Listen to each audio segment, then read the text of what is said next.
Dan gilanya, diadakan perlombaan memenggal kepala tahanan China. Ini gila. Halo semua, selamat datang di channel Recehan. Channel yang akan mengupas ilmu pengetahuan, mitos, misteri, dan sejarah. Di sini di Recehan. Pada kesempatan kali ini kita akan membahas tentang pembantaian Nanking. Pembantaian yang terjadi di Nanking, China pada tahun 1937 atau pada masa Perang Dunia Kedua. Nah, sejatinya perang antara China dan Jepang ini sudah terjadi sejak tahun 1915, di mana Jepang sendiri pada saat itu meminta agar China memberikan dukungan sumber daya alamnya kepada Jepang, tapi di situ China nggak mau dan terjadilah konflik yang berlarut-larut dengan Jepang. Nah, puncaknya di tahun 1937, di mana terjadi perang-perang sebelumnya dan akhirnya Jepang berhasil menaklukkan Shanghai pada saat itu. Nah, Jepang yang sudah menaklukkan Shanghai tentunya ingin maju lebih jauh karena ingin menguasai sebenarnya Cina secara keseluruhan. Nah, kemudian majulah Jepang dari Shanghai menuju ke Nanking yang dibagi dalam 3 grup. Grup yang pertama dipimpin oleh Nakajima Kesago. Ia menyusur melalui Sungai Yangtze, gitu. Lalu 2 grup lain dipimpin oleh Matsui Iwane dan Yanagawa Heisuke. Tapi Matsui Iwane ini sakit dan ia digantikan oleh Pangeran Asaka. Siapa Pangeran Asaka ini? Pangeran Asaka ini adalah keluarga kekaisaran Jepang yang tidak lain adalah paman dari Kaisar Hirohito, gitu. Dia terjun langsung, diutus dari Jepang untuk memimpin pasukan menggempur atau menduduki Nanking. Nah, sementara di pihak China sendiri saat itu dipimpin oleh Chiang Kai-shek. Dia adalah pemimpin dari Partai Nasionalis China. Nah, Chiang Kai-shek ini berpikir bahwa ketika pasukan Jepang datang, dengan pasukan dia yang dengan memiliki senjata yang seadanya, dia sudah nggak pede dan dia yakin akan kalah. Maka dari itu, ibu kota Cina yang pada saat itu adalah di Nanking, dia pindahkan lebih dalam. Karena dia sudah ibaratnya kalah sebelum berperang. Nah, mundurlah dia dengan pasukan utamanya. Disisakanlah di Nanking pasukan tambahan, beserta senjata-senjata yang seadanya. Gimana mau menang coba? Senjata yang ditinggalkan saja, hanya senjata seadanya. Dan dengan pasukan tambahan yang belum terlatih. Nah, sampailah Jepang di garis pertahanan kota Nanking. Di situ terjadi pertempuran kurang lebih 1 minggu. Sampai akhirnya Jepang memberikan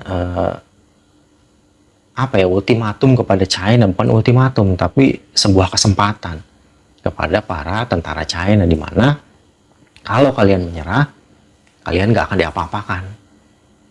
Nah, pasukan China yang pada saat itu sudah putus asa ditinggalkan oleh pimpinannya, dan tentunya dengan alat yang seadanya juga, senjata seadanya, ya sudah, kita nyerah aja. Dan akhirnya mereka pun menyerah. Nah, setelah menyerah pada bulan Desember tersebut, pasukan tentara kekaisaran Jepang berhasil menduduki Nanking. Tapi seketika mereka dibikin pusing oleh para tahanan tentara China yang banyak tadi, yang pada menyerah. Mereka berpikir, bagaimana caranya? Karena mereka harus kasih makan, ya kan? Di situ, kemudian Pangeran Asaka menurunkan perintah eksekusi pada tanggal 13 Desember 1937. Yang isinya, semua tahanan perang harus dieksekusi. Metode eksekusinya, tahanan dibagi dalam kelompok-kelompok satu kelompok jumlahnya 1 lusin tentara. Bunuh secara terpisah dengan cara ditembak. Nah, setelah itu dilakukanlah eksekusi massal terhadap para tahanan China tersebut. Dan gilanya, diadakan perlombaan memenggal kepala tahanan China. Ini gila. Itu diikuti oleh 2 orang perwira Jepang yang bernama Toshiaki Mukai dan Tsuyoshi Noda. Mereka berdua memenggal kepala, satu dari sisi kiri, satu dari sisi kanan. Siapa yang paling cepat memenggal 100 kepala, dia yang menang. Gila. Kalau nggak salah mereka kurang lebih 105 atau 106 kepala berhasil dipenggal oleh mereka masing-masing. Jadi totalnya ada 200 lebih kepala yang dipenggal oleh mereka. Di situ mereka sangat bangga. Bahkan berita ini sampai dikorankan oleh media-media di Jepang pada saat itu, di Tokyo. Karena mereka merasa bangga dengan mereka berhasil memenggal kepala tahanan tentara China. Nah, setelah perang usai dan Noda diwawancarai, dia mengaku bahwa dia telah melakukan hal tersebut. Lalu 2 orang ini pun dieksekusi mati karena dinyatakan bersalah dan menjadi penjahat perang oleh pengadilan Timur Jauh gitu. Nah, beberapa puluh tahun setelahnya, keturunan dari Noda meminta, bukan meminta, tapi menggugat media-media yang dulu memberitakan pembantaian atau perlombaan pemenggalan kepala ini. Karena keturunannya merasa ini propaganda, kejadian sebenarnya tidak seperti ini. Lah, gimana? Uang pelakunya aja ngaku kok, iya nggak? Si Noda aja ngaku, gitu. Maka dari itu, beranjak dari situ, hakim di Tokyo menolak gugatan tersebut karena hakim di Tokyo ini merasa ini adalah peristiwa yang nyata, kejadian nyata, bukan rekayasa atau propaganda, gitu.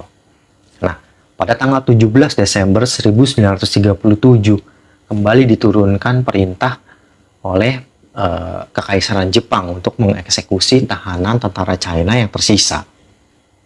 Pada saat itu, eksekusi dilakukan di pinggiran Sungai Yangtze. Mereka ditembak. Nah, setelah mereka ditembak pada siang harinya, pada malam harinya, para tentara Jepang kembali ke pinggiran sungai dan mereka semua ditusuk menggunakan bayonet untuk memastikan bahwa semua yang dieksekusi benar-benar sudah tidak bernyawa. Kejam dan sadis. Terutama yang tadi, perlombaan memenggal 100 kepala. Bukan kepala hewan, bukan pohon, tapi manusia. Ini sungguh gila, dan mereka dengan bangganya pun berpose foto di depan tumpukan kepala. Kalian bisa bayangkan betapa ngerinya kejadian ini. Saya sendiri nggak bisa bayangkan ya. Sangat-sangat mengerikan, gitu. Nah, setelah kejadian tersebut, penderitaan rakyat Nanking pun tidak berhenti sampai di situ. Karena tentaranya sudah habis, terjadilah pemerkosaan secara brutal oleh tentara Kekaisaran Jepang. Mereka diperkosa. Masih mending kalau dibiarkan hidup. Tidak. Mereka diperkosa lalu dibunuh. Ada yang dipotong payudaranya, ada yang dipaku tangan kakinya, dipaku selagi masih hidup, lalu diperkosa dan dibunuh. Oh, itu sangat-sangat keji. Sebelumnya sempat ada zona aman yang didirikan oleh beberapa orang dari Eropa. Salah satunya John Rabe, seorang warga Jerman. Kalau kalian pernah nonton filmnya, ada John Rabe, ya kan? Di situ zona aman didirikan, tapi itu hanya bertahan sampai Januari 1938. Di akhir Januari, zona aman tersebut dibongkar, dibubarkan. Dan beranjak dari situ, penderitaan rakyat Nanking, warga sipil semakin merajalela. Kurang lebih ada 80.000 orang perempuan di Nanking yang diperkosa secara brutal atau dijadikan Juguyanfu. Dan kurang lebih ada 300.000 orang yang meninggal pada kejadian pembantaian Nanking ini. Luar biasa. Gila, ini sesuatu yang gila menurut saya. Tapi inilah sejarah yang kita harus kupas, kita harus buka supaya generasi muda juga tahu, supaya kita semua tahu gitu. Nah, selepas di tahun di Februari 1938, Pangeran Asaka ditarik kembali oleh Kekaisaran Jepang dari China ke Jepang kembali. Di sana dia sebenarnya kan adalah pimpinan kehormatan dari tentara Kekaisaran Jepang, Dewan Kehormatan. Jadi dia ditarik lagi pulang ke Jepang gitu. Nah, setelah Perang Dunia II selesai, ditandakan dengan Jepang menyerah di tahun 1945. Nah, penjahat-penjahat perang ini dari Jepang ini diadili. Pangeran Asaka salah satunya. Tapi bukan diadili, justru Pangeran Asaka ini dia sempat diinterogasi oleh Jenderal MacArthur dari Amerika Serikat. Bukan lucunya ya, tapi pada akhirnya setelah diinterogasi, bahkan Pangeran Asaka ini sama sekali tidak disidang, cuma diinterogasi.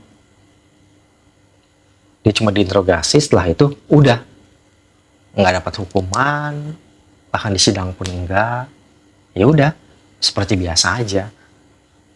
Nah, Jenderal MacArthur sendiri katanya menginformasikan bahwa kekebalan hukum ini diberikan karena melihat situasi geopolitik ya, di Jepang pada saat itu. Kalau Pangeran Asaka katanya sampai dijatuhi hukuman, atau mungkin kalau kita bicara lebih tinggi adalah Kaisar Hirohito dikasih hukuman, maka Jepang akan bergejolak. Yang ada akan muncul pemimpin baru yang mungkin akan lebih parah daripada Kaisar Hirohito atau si Pangeran Asaka ini, lebih kejam maksudnya ya. Kayak dulu pada saat Perang Dunia I itu situasi kayak gini kan dialami oleh Jerman. Kekaisarannya runtuh, muncullah Hitler yang juga kejamnya luar biasa gitu. Nah, menurut sejumlah kalangan yang tadi saya sebutkan, bahwa korban di pihak China itu perempuan yang diperkosa atau yang dijadikan Juguyanfu di Nanking itu kurang lebih ada 80.000 orang, sementara di seluruh China itu kurang lebih 200.000 orang. Itu sementara di Nanking sendiri memang jumlahnya juga belum pasti, tapi diperkirakan yang meninggal ada 300.000 nyawa yang melayang pada peristiwa pembantaian Nanking ini. Gitu. Nah, justru pembantaian Nanking ini sampai hari ini masih menjadi kontroversi karena pihak Kekaisaran Jepang sendiri menganggap bahwa ini adalah propaganda. Gitu. Padahal China sendiri sebenarnya punya bukti-bukti konkret bahwa hal itu pernah terjadi. Dan inilah menjadi batu sandungan antara hubungan diplomatik antara kedua negara yang sampai saat ini tidak bisa berjalan dengan terlalu baik gitu. Bukan cuma dengan China, tapi juga dengan Korea Selatan yang nasibnya setali 3 uang dengan China pada saat itu. Gitu.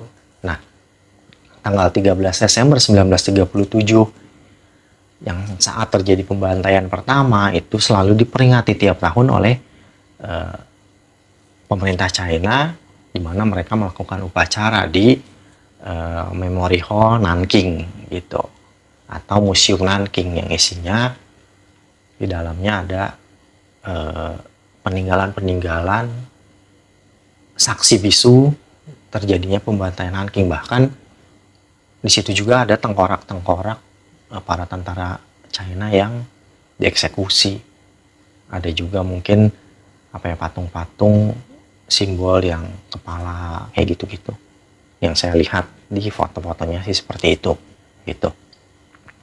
Nah, terima kasih sudah menonton. Semoga ini menjadi pengetahuan untuk kita semua.